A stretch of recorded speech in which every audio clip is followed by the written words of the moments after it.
Dendam pribadi, begitulah auditor militer menyebutnya sebagai motif dari 4 anggota BAIS TNI yang menyiram air keras pada aktivis Kontras Andri Yunus.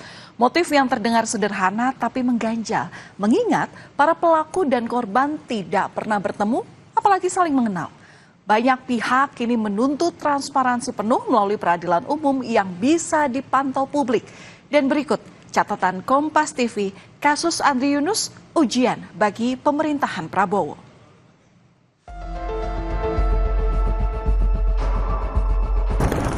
Kasus penyiraman air keras terhadap aktivis Kontras Andri Yunus yang melibatkan 4 anggota BAIS TNI disebut dilatar belakangi motif dendam pribadi. Alasan itu terungkap berdasarkan hasil pendalaman melalui berita acara pemeriksaan BAP kepada para terdakwa. Motif sampai dengan saat ini yang kami dalami melalui berita acara pemeriksaan bahwa motif yang dilakukan oleh para terdakwa ini masih dendam pribadi terhadap saudara AY ini. Kami menolak adanya pembahasan di dalam. Namun alasan dendam pribadi itu memicu keraguan dari rekan sejawat Andri Yunus. Tim Advokasi untuk Demokrasi menilai pelimpahan berkas kasus penyiraman air keras terhadap Andri Yunus kepada pengadilan militer tidak transparan. Motif dendam pribadi juga dinilai tidak tepat karena Andri hanya menyampaikan pendapat kritis. Adalah upaya hanya melokalisir di 4 saja, kemudian juga menutup pintu siapa yang menyuruh, siapa yang memerintahkan, siapa yang mendanai, ya, dan bahkan melakukan upaya pembelokan informasi dengan hanya melokalisir dendam pribadi. Jelas sekali perkara Andri Yunus tidak ada masalah pribadi dengan aktor-aktor pelaku. Yang Andri Yunus lakukan adalah kerja-kerja kritik kepada proses buat undang-undang, kerja-kerja kritik kepada revitalisasi yang sangat berbahaya buat demokrasi. Di tengah proses hukum penyiraman air keras, sepucuk surat datang dari ruang perawatan Rumah Sakit Cipto Mangunkusumo. Surat dengan tulisan tangan ini berisi mosi tidak percaya dari aktivis Kontras Andri Yunus. Dalam surat yang dibacakan oleh rekannya, Andri menekankan bahwa keadilan hanya dapat dicapai jika perkaranya diadili di peradilan umum, bukan dilakukan di peradilan militer. Saya, siapapun dan dengan latar belakang apapun, baik sipil maupun militer, harus diadili melalui peradilan umum. Saya keberatan dan menyampaikan mosi tidak percaya jika proses penegakan hukum terhadap kasus ini dilakukan melalui peradilan militer. Koalisi Solidaritas untuk Andri Yunus mendatangi kantor Kementerian Sekretariat Negara untuk menyerahkan surat Andri Yunus yang ditujukan kepada Presiden Prabowo Subianto. Dalam surat ini, Andri Yunus meminta Presiden membentuk tim gabungan pencari fakta independen dan meminta kasus penyiraman air keras dibawa ke pengadilan umum. Karena jika dilakukan di peradilan militer, maka aktor intelektualnya tidak akan terungkap. Saya meminta Bapak Presiden Republik Indonesia untuk segera membentuk TGPF dan memutuskan bahwa kasus ini semestinya diselesaikan di peradilan umum. Menteri Koordinator Bidang Hukum, HAM, Imigrasi dan Pemasyarakatan Yusril Iza Mahendra menyebut kasus penyiraman air keras terhadap aktivis Kontras Andri Yunus tidak bisa dialihkan ke peradilan umum. Alasannya karena pelaku merupakan prajurit TNI aktif dan Undang-Undang Peradilan Militer belum direvisi. Kalau subjeknya adalah prajurit militer, maka dia akan diadili di pengadilan militer meskipun dia melakukan tindak pidana umum, misalnya melakukan penganiayaan, melakukan pencurian dan sebagainya. Transparansi di kasus penyiraman air keras pada aktivis Kontras Andri Yunus menjadi hal krusial untuk menjawab keraguan publik. Hal ini penting guna memastikan hukum ditegakkan seadil-adilnya tanpa ada yang ditutup-tutupi.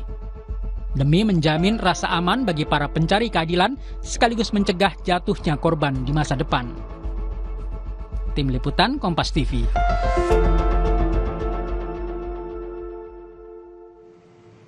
Upaya untuk mengungkap siapa aktor utama yang memerintahkan penyiraman air keras kepada aktivis Kontras Andri Yunus tampaknya bakal menemui jalan buntu.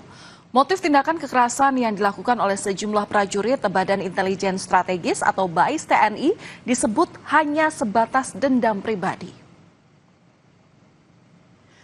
Motif dendam pribadi yang dimunculkan dalam berkas berita acara pemeriksaan seakan mengonfirmasi bahwa kecurigaan publik akan adanya upaya memutus rantai komando untuk melindungi aktor intelektual di balik serangan yang sistematis dan terorganisir terhadap Andri Yunus.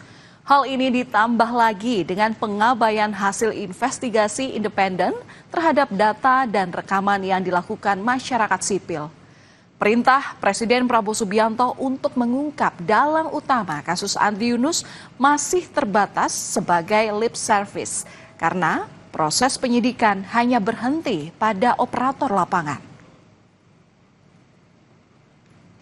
Komisi 3 DPR yang sebelumnya lantang menyuarakan keadilan dalam kasus Hogi Minaya, kasus ABK Fandi Rahman, hingga kasus kreator konten Amsal Sitepu kini bungkam 1000 bahasa. Tidak ada lagi aksi pemanggilan pihak-pihak terkait ke rapat kerja DPR. Panitia kerja yang dibentuk oleh Komisi 3 DPR untuk mengawal kasus Andri Yunus sepertinya juga jalan di tempat. Menko Bidang Hukum, HAM dan IMIPAS Yusril Iza Mahendra memastikan kasus Andri Yunus ini akan diadili di peradilan militer. Hal ini sesuai dengan Undang-Undang Nomor 31 Tahun 1997 tentang peradilan militer. Lalu, Undang-Undang Nomor 34 Tahun 2024 tentang TNI dan Undang-Undang Nomor 20 Tahun 2025 tentang Kitab Hukum Acara Pidana atau KUHAP baru. Kita tentu berharap peradilan militer bisa berjalan terbuka dan transparan, seperti peradilan militer dalam kasus penganiayaan Pradaluki. Keterbukaan dalam proses peradilan tentu memberikan akses bagi publik untuk bisa ikut menilai akuntabilitas proses yang berjalan. Sejalan dengan proses peradilan, Komisi Nasional Hak Asasi Manusia atau Komnas HAM harus segera menetapkan kasus Andri Yunus sebagai pelanggaran HAM serta mendorong Presiden Prabowo untuk membentuk tim gabungan pencari fakta agar penegakan hukum bisa lebih adil, terbuka, dan akuntabel tanpa terhambat oleh kendala struktural dan politis. Pembentukan tim gabungan pencari fakta ini adalah indikasi kuat yang menunjukkan keseriusan Presiden Prabowo dalam mengungkap siapa aktor utama dalam kasus Andri Yunus.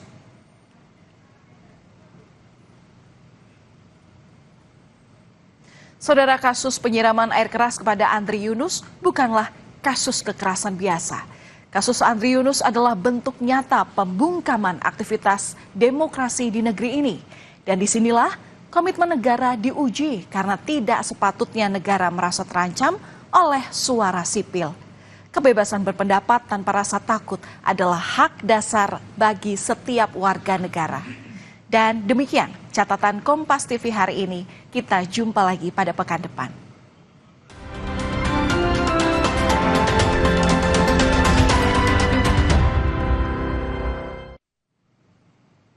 Kompas Petang akan kembali usai jeda dengan informasi mengenai bulan sabit merah. Iran merilis video serangan Israel Amerika Serikat ke sebuah rumah sakit di Iran.